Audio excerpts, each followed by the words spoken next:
이제 2교시입니다. 이제 본격적으로 서로는 이제 집단에 대한 것을 이야기하다가 좀 깊이 있게 사적인 이야기도 드렸는데, 제가 오픈한 것은 여러분도 유사한 다양한 형태의 그런 발달 과정에서 나타난 특성들이 있을 겁니다. 그래서 그것은 오픈해도 되고 감춰도 되고, 또 적정한 시기에 자신의 어떤 그 경험하는 집단 안의 경험과 다른 사람의 경험을 공유하고 나눌 수 있는 거죠. 그러면서 인간사가 거의 비슷하구나 이런 그 논의를 하게 되죠. 교환하게 되고, 그 집단 발달에서 이제 그러한 것들까지 갈 때에 성숙한 그런 경험을 하게 될 겁니다. 집단 발달의 이제 개요 측면에서 우리가 살펴보면 집단 역동을 우리가 발견해야 됩니다. 집단 안에서 이루어지는 역동적인 그런 사건들, 그 관찰을 통해서 우리가 그걸 발견할 수 있어야 됩니다. 그래서 집단 발달 단계는 집단의 어떤 시작이나 종결, 시작과 종결에 이르기까지 계속 관찰해야 되죠. 시작하면 종결까지의 그 시간, 또 그 시간만 있는 게 아니죠. 그들의 경험, 또 학습도 있죠. 그들이 어떤 것을 배우는가, 또 그들의 반성, 그죠? 그리고 개선되고 변화되는 그런 모든 것들을 여러분이 관찰해야 됩니다. 이 관찰 어떻게 하냐고요? 하셨잖아요. 애들 키우면서, 애들이 커가면서 어떻게 변화되는지 관찰했죠. 마찬가지예요. 집단 상담자가 집단을 이제 어떤 프로그램에 참여해서 진행하도록 하고, 관찰자로 그 팀별로 변화를 보면은 싸울 수도 있어요. 이렇게 목소리 큰 사람들은. 그러면서 어떻게 그걸 해결해 가는지, 화해해 가는지 과정도 관찰을 통해서 볼 수 있는 거죠. 애들이 크면서 싸우잖아요. 그리고 또 화해하고, 또 언제 그런다는 것처럼 같이 어울리게 되고, 이 모든 것들을 관찰할 필요가 있는 거죠. 그래서 발달 과정에서 주어지는 것은 결국은 하나는 사회성이고 하나는 정서성이죠. 여기에서 이들이 학습과 경험을 통해서 어떤 것이 이제 산출되는지, 이런 것까지도 여러분이 관찰을 통해서 살펴봐야 됩니다. 그래서 처음에는 이 관찰을 어떻게 하느냐, 탐색이죠. 탐색. 집단원들이 자신의 관심사, 그죠? 개인의 관심사와 목표를 탐색하게 되죠. 그리고 서로 알아가는 작업을 하게 돼요. 그러니까 집단원 서로 만나서 대화를 통해서 당신은 왜 왔어요? 물어볼 거 아니에요. 어디 삽니까? 오픈할 수도 있고 안 할 수도 있죠. 그러면서 왜 왔습니까? 목표가 있을 거예요. 그러한 것들을 서로 대화를 통해서 알아가는 그 작업이 이루어지죠. 그 다음에 이것이 이제 상호작용을 통해서 서로 관계가 형성되죠. 그게 사회성이에요. 사회성. 그래서 사회성 지수가 높은 사람은 이 신뢰관계를 빨리 구축할 거예요. 대인관계가 원만하니까. 두 번째는 이제 이 작업 단계가 있어요. 작업 단계는 뭐냐면 집단원들이 그 자신의 삶을 되돌아보는 그런 것들이 있겠죠. 그리고 생산적이고 또 행복한 삶을 위하여 뭘 해요? 통찰하는 거죠. 그리고 행동하고 사고하면서 변화를 위한 노력을 하는 시기 작업 단계. 그러니까 이 집단에 참여하기 전에는 우리 집은 행복한 집이 아니야, 불만투성이로 참여했어요. 근데 대화하다 보니까 우리 집만 그런 게 아니라 집집마다 똑같다. 사는 게 뭐 사는 게 다 그렇지. 그 이제 자신의 삶을 되돌아봐요. 우리 집만 특별한 일이고 엄청난 사건으로 알았는데 인간사가 다 그렇잖아요. 그래서 내가 이렇게 부정적으로 가정을 생각할 게 아니라 어떻게 하면 긍정적으로 우리 가정을 이렇게 좀 개선하고 발전시킬 수 있을까? 그 생산적이고 행복한 삶을 위해서 자기 자신을 되돌아보고 이제 통찰하는 거예요. 자신의 경험과 느꼈던 것들을 되돌아보는 거죠. 그리고 행동과 사고를 통해서 이제 어떻게 변화시킬 것인지, 어떻게 노력하면 되겠다든지 이런 게 이제 시작되는 그런 시기죠. 그러니까 집단은 그냥 오는 게 아니죠. 그러니까 저는 그래서 첫째 아이는 공부벌레로 가르쳤는데 양육했는데요. 둘째 아이는 너 공부하지 마. 친구들을 잘 사귀어야 돼. 그래서 둘째는 친구를 잘 사귀는 대신에 공부를 못해요. 첫째는 공부를 잘하는 대신에 친구를 못 사귀어요. 그러니까 저는 훌륭한 아빠가 아니죠. 결핍된 그런 양육을 했던, 지금 굉장히 반성해요. 근데 반성하는데 제가 언제 키워봤나 애들을 처음인데. 근데 이게 균형 있게 키워야 되는데 너무 그냥 공부만 하고 친구를 안 사귀고 사회성이 없으니까 너무 후회스러운 거예요. 그러다 보니까 역으로 이제 둘째한테는 야 너 공부하지 마 대충 해. 숙제 안 했니? 숙제 하기 싫으면 안 해도 돼 가끔. 그리고 키워버린 거예요. 그 이제 중간에서 맴돌다가 요즘 이제 막 아빠한테 공격하는 거. 왜 그렇게 가르쳤나 이거. 야 친구 많은 게 좋잖아. 잘 사귀고. 그러니까 대인관계는 아주 뛰어나죠. 아빠가 경험한 바로 중간쯤 성적이 유지되면서 친구들하고 잘 지낸 애들이 성공하더라. 내가 초등학교 동창회 갔더니 지지도 공부 못하고 그 중간에서 맴돌던 친구들이 뭐 회장이고 사장인데 뭐 집도 뭐 몇십억짜리 갖고 있는데 공부 잘했던 애 그 탑 5명 이내에 있는 애들 뭐 저도 포함된다고요? 저는 왔다 갔다 했어요. 이제 딱 보니까 봉급쟁이에요. 가난하죠. 그래서 이제 그 얘기 해줬어요. 둘째한테. 야 적당히 공부해 그래. 특별히 성공하기 이전에는 그렇다는 거죠. 그래서 이제 그 핑계 삼아서 이제 대화를 해줬는데 진짜 중요한 게 여러분 뭐예요? 사람이죠. 사람을 잘 사귀는 거. 그래야 이제 다방면에 성공할 수 있는 그런 여지가 있는 겁니다. 물론 공부하지 말라는 건 아니죠.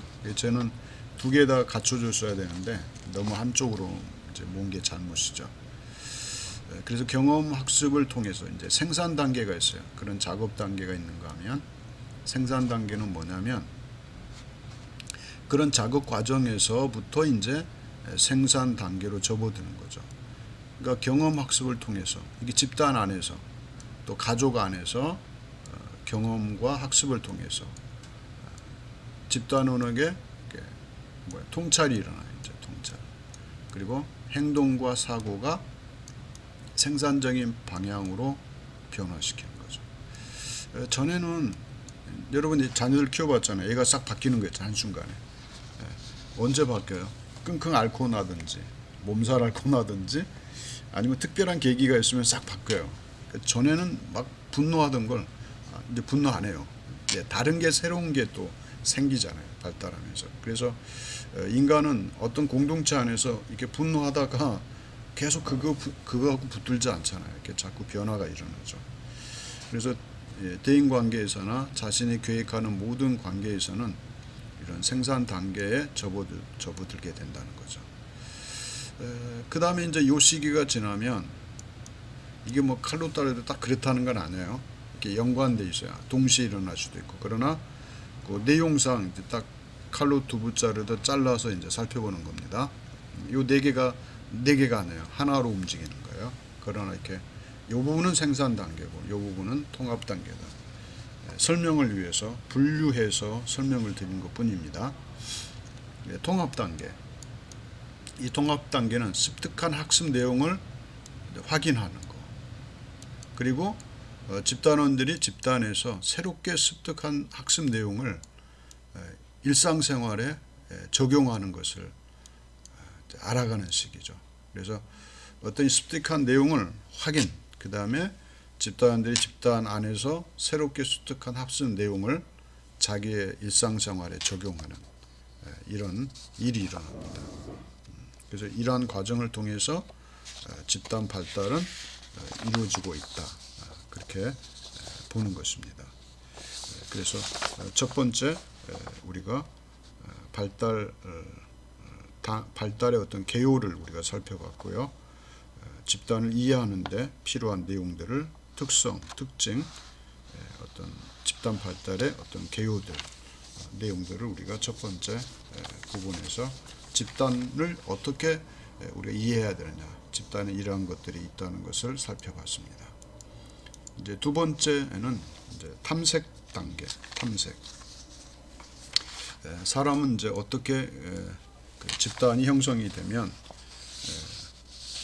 처음 만났으니까 탐색에 가겠죠. 물론 이제 이제 학교 단체라든지 교회 단체에서 만나면 서로 아는 사람들이니까 이 탐색 단계는 좀 색다른 특징이 있겠죠. 그러나 역시 탐색 단계는 이루어질 수 있는 다양한 일들이 이제 나타나게 되죠. 탐색 단계는 그 공동체가 나아가야 될 어떤 방향, 그것을 안내하고 또 탐색하는 것, 이것이 이제 탐색 단계라는 거죠.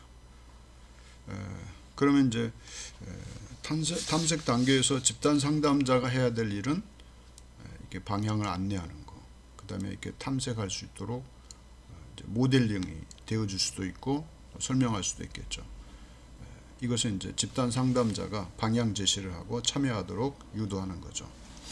이제 집단원 입장에서 보면 기대하는 것, 희망, 흥분감과 함께 불안, 두려움, 염려, 이것이 이제 집단원들에게 주어지는 거죠. 그 다음에 집단원 낯설고 피상적인 대인관계로 인해서 서로 좋은 점만 보려고 한다는 점에서 이제 신혼여행기다. 왜 그러냐? 가정, 직장 이게 아니라 상당 집단으로 구성된 10명 이상, 보통 한 20명 이렇게 되죠. 그래서 1조, 2조, 또 5명씩 해서 1조부터 4조까지 이렇게 조를 나누어서 집단 프로그램을 진행하죠. 저는 이제 교회에서니까 학생회 하면은 보통 50명에서 100명 사이. 이 경우 이제 학년별로도 있으니까 학년별로 하지 않죠. 저 같은 경우는 다 섞어요. 저는 이제 중고등부 같은 경우에 하게 되면 고등학교 3학년 있으면 또 고등학생이 있으면 이게 쫙 다 팀장, 조장으로 이렇게 다 앉히죠. 그 다음에 그 밑에 이제 중간 관리자 앉히고 팀원을 이렇게 나눠요. 그 다음에 이제 선생님들이 따라가면 조별로 다 배치하죠. 집사님 선생님들은 따라오신 분들 다 배치해버려요. 그리고 저는 제일 먼저 이 관리자에게 하는 것은 안전관리. 딱 맡겨요. 사고 나면 책임지세요. 아주 좀 딱 따라죠. 웃으면서. 그리고 따로 이제 이렇게 관리하는 그런 이렇게 조를 편성해요. 그래서 사실 이런 수련회 가면은 처음 나온 학생들도 있어요. 수련회 가니까 따라온 학생도 있고, 아무튼 이제 새로운 그 들뜬 분위기에서 수련회가 이제 시작되는 그런 경험을 하게 됩니다. 그래서 이제 기대하는 것도 있고 낯선 것도 있고, 대인 관계도 같은 교회지만 서로 모르는 학생들도 있고요. 그런 경우도 있습니다. 그래서 신혼여행기나 똑같다. 그렇게 표현되고 있는 것이죠. 그래서 이제 우리가 이것을 구체적으로 나누면 특징을 몇 가지나 5부분으로 이렇게 나눠서 살펴볼 겁니다. 여기서 보면 신뢰감이 낮으면 어떤 현상이 일어나겠습니까? 얘도 문제가 되겠죠. 그래서 소극적 집단 참여, 이 문제하죠. 집단 참여를 적극적으로 해야 성공적으로 그 집단이 그 발달 과정을 다 마치고 종결할 수 있는데, 소극적 참여자가 있으면 전체 어떤 목표 달성에 어려움이 있죠. 또 높은 불안감, 이것도 마찬가지죠. 또 자신에 대한 초점을 회피하는 경우. 내가 아는 애 누가 있는데요, 이래요. 그건 지 말이잖아요. 지 얘기인데 너무 이걸 회피하면 또 안 돼요. 그 다음에 거기 그때의 초점, 또 이제 바람직하지 않죠. here and now가 돼야 되죠. here and now, here and now가 돼야 되는데 이것도 이제 문제가 있죠. 그래서 이런 탐색 단계의 특징, 요 몇 가지요? 5가지에 대해서 우리가 좀 주목해서 이해할 필요가 있습니다. 그리고 하나하나 살펴봅니다. 이제 첫 번째, 낮은 신뢰감. 처음 만났으니까 집단이 신뢰감이 낮을 수밖에 없죠.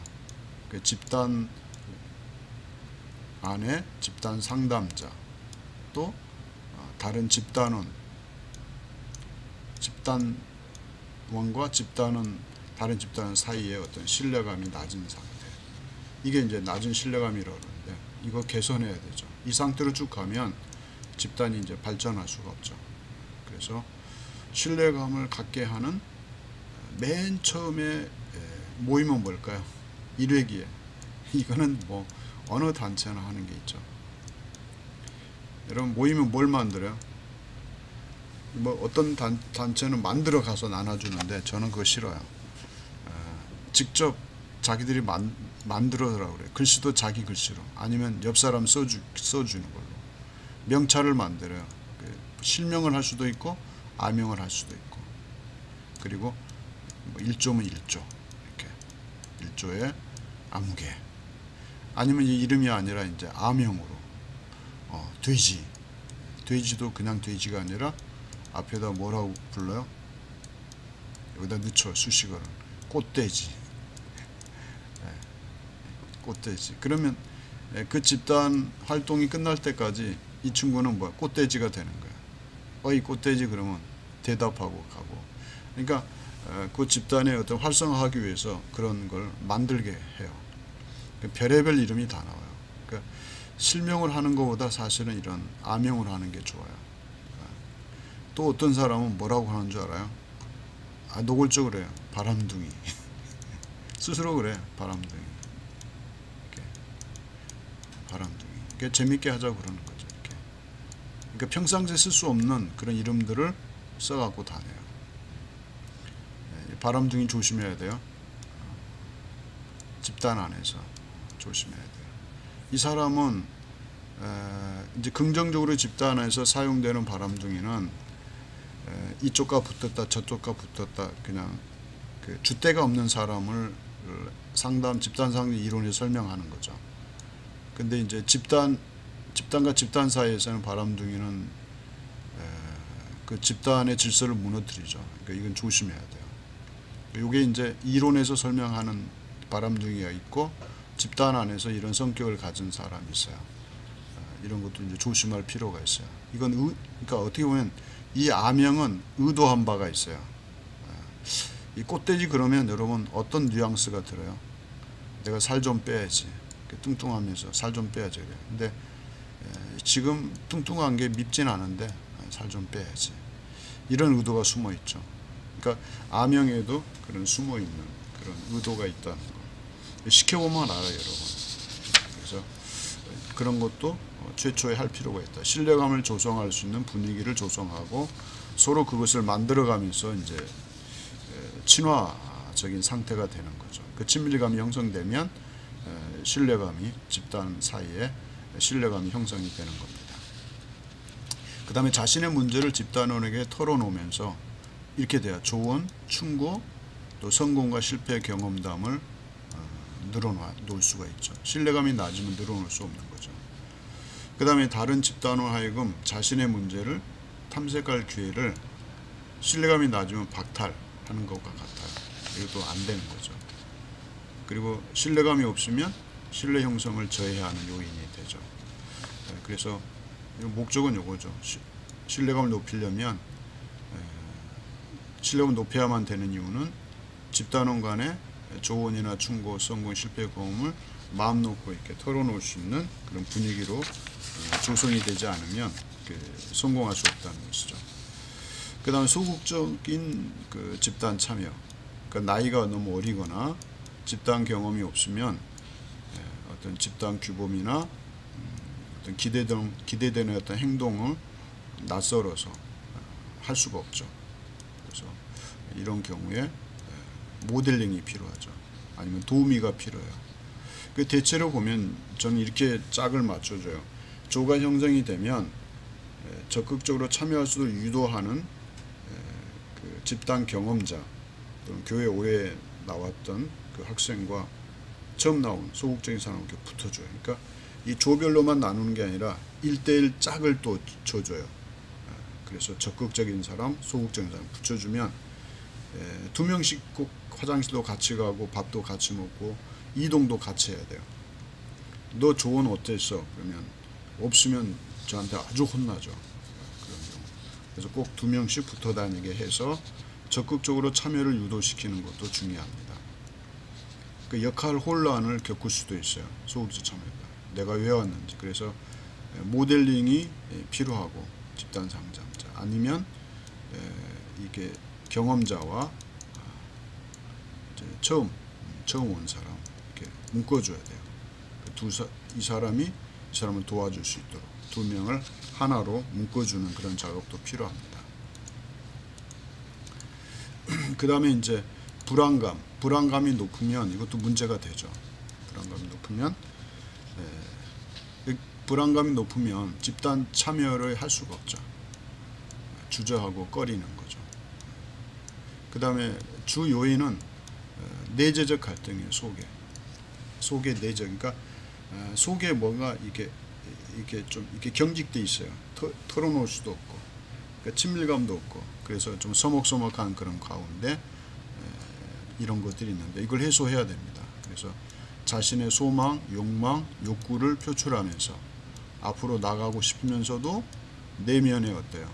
이 거부감, 불안감 때문에, 수치감 때문에, 이 두려움 때문에 표출 동기가 꺾이기도 한다. 너무나 당연하죠. 이걸 풀어줘야 돼요. 이걸 풀어주는 거는 팀장이나 집단 상담자나 또 1대1 묶어주는 누구예요? 멘토와 멘티처럼 이렇게 묶어줘야 돼요. 데리고 다녀요. 이렇게 어린애 데리고 다니듯이 보호자를 세워줘야 되는데 이 경우 그 역할을 담당해야 됩니다. 그 다음에 이제 자신에 대한 어떤 초점을 회피하는 경우 있어요. 집단은 자신보다 어떤 집단 밖의 인물이나 사건이나 상황에 초점을 맞추는 거. 자꾸 이렇게 말 회방하는 사람들이 있죠. 이게 어떤 대화를 이루어지는데 그 주제에 맞게 자꾸 이렇게 몰입해야 되는데 자꾸 이렇게 분산시키고 해방 놓는 그런 사람이 습관적으로. 그 재미를 붙여서 그런 건지 어떤 그런 사람들이 있어요. 그것도 차단시켜야 되죠. 그래서 자신의 경험을 다른 사람 일처럼 말하고 또 다른 사람의 초점을 두기도 하는데 좀 산만하다고 볼 수 있죠. 이런 경우. 마지막에 이제 그때 거기. 그 옛날 옛적에 우리 집에 금송아지인데 어떻다는 거예요. 그건 아닌 거죠. 그 집단의 목적과 관련된 개인적 경험은 치료적 의미에서 지금 여기에 경험에 초점을 맞추고 집단 내에서 다루도록 해야 돼요. 그래서 그 초점을 잃게 하면 안 됩니다. 집중시켜야만 되고 몰입하게 해서 집단에 적극적으로 참여할 수 있고 어찌됐든 싸우든 다투든 화해하든 그런 과정을 거쳐서 관계가 개선되고 발달될 수 있도록 할 필요가 있습니다. 그 다음에 그 집단 상담자 임무 그랬는데 이 경우 이제 집단 상담자에게 의무가 크게 4가지가 있죠. 이건 이제 여러분이 관심 있게 어떤 것들이 있는지를 좀 이건 숙지할 필요가 있죠. 공감적 이해와 존중, 재진술, 반영, 연결, 적극적 경청, 그 다음에 연결 기술 활용 이런 것도 매우 중요하죠. 이걸 잘 활용해야 됩니다. 그 다음에 구조와 시스템의 모델 역할, 명확한 한계 설정 중요하죠. 지지적인 집단 규범, 집단 간의 상호작용을 증진시키는 것. 또 문제 행동에 대한 효과적인 대처와 행동. 또 집단에서 허용되는 행동과 허용하지 않은 행동에 대한 인식, 이것도 중요하죠. 또 집단 상담자가 집단원 개개인에 대하여 적극적, 수용적, 공감적 반응을 통하여서 신뢰 분위기를 조성하는 것. 이거 이제 집단 상담자가 해야 될 그런 역할이죠. 이것도 이제 중시할 필요가 있죠. 이 부분도 살펴봤습니다. 그 다음에 이제 세 번째,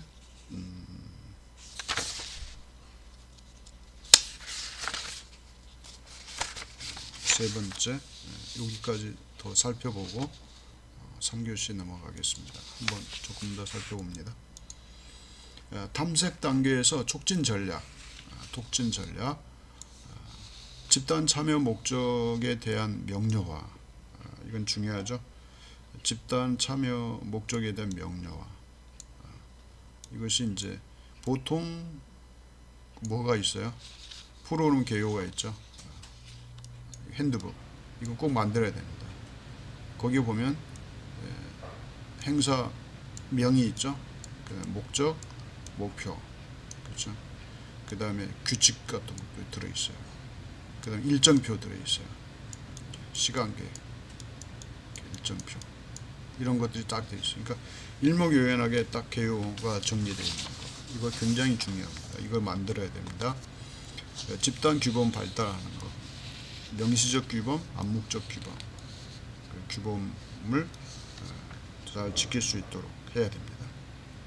그래서 공통적, 공식적 적용, 권장되는 어떤 행동 기준, 그 다음에 집단원이 나름대로 가지고 있는 어떤 신념에 의해서 이루어지는 일련의 행동 기준, 이건 이제 개별적인 거죠. 이건 공시적인 거고, 그 집단 응징력을 증진시키는 거, 이건 이제 우리라는 그 의식을 고쳐야 되죠. 그래서 집단 응징력, 몰입할 수 있도록 할 필요가 있는 거죠. 그래서 응징력, 신뢰, 친근감, 이것은 집단에서 가장 중요한 치유 요인이라고 이렇게 주장하는 학자도 있습니다. 그 다음에 이제 집단 상담자의 그 시범, 모델이 돼야 되죠. 시범 보여야 돼요. 집단 상담자가 인간적 자질을 갖추고 있지 않으면 그건 통솔력을 잃게 되죠. 왜냐, 사람 대접 못 받는데 어떻게 이끌어가요, 조직을. 그게 안 되는 거죠. 그 다음에 행동 방식, 집단원을 대하는 태도, 이건 굉장히 중요하죠. 그래서 신뢰할 수 있는 공동체를 만드는 이제 결정적인 요인, 이게 이제 중요한 겁니다. 또 주입 깊은 경청이 있어요. 그 집단을 이어주는 가교, 치료적 도구다.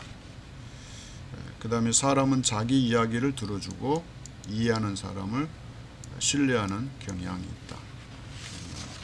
이런 걸 우리가 좀 살펴볼 필요가 있죠.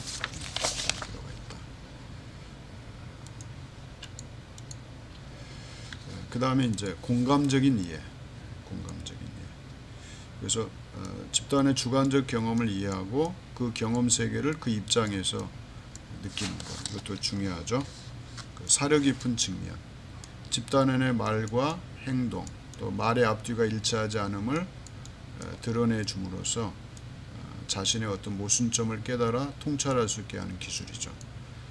이것도 이제 중요한 그런, 그래서 집단의 어떤 그 촉진하기 위해서 필요한 그런 내용들이죠. 7가지 이렇게 살펴봤습니다. 여러분 이제 다음에는 이제 작업 단계를 살펴볼 건데요. 여러분 3교시에 다시 또 여러분 뵙도록 하겠습니다. 수고하셨습니다.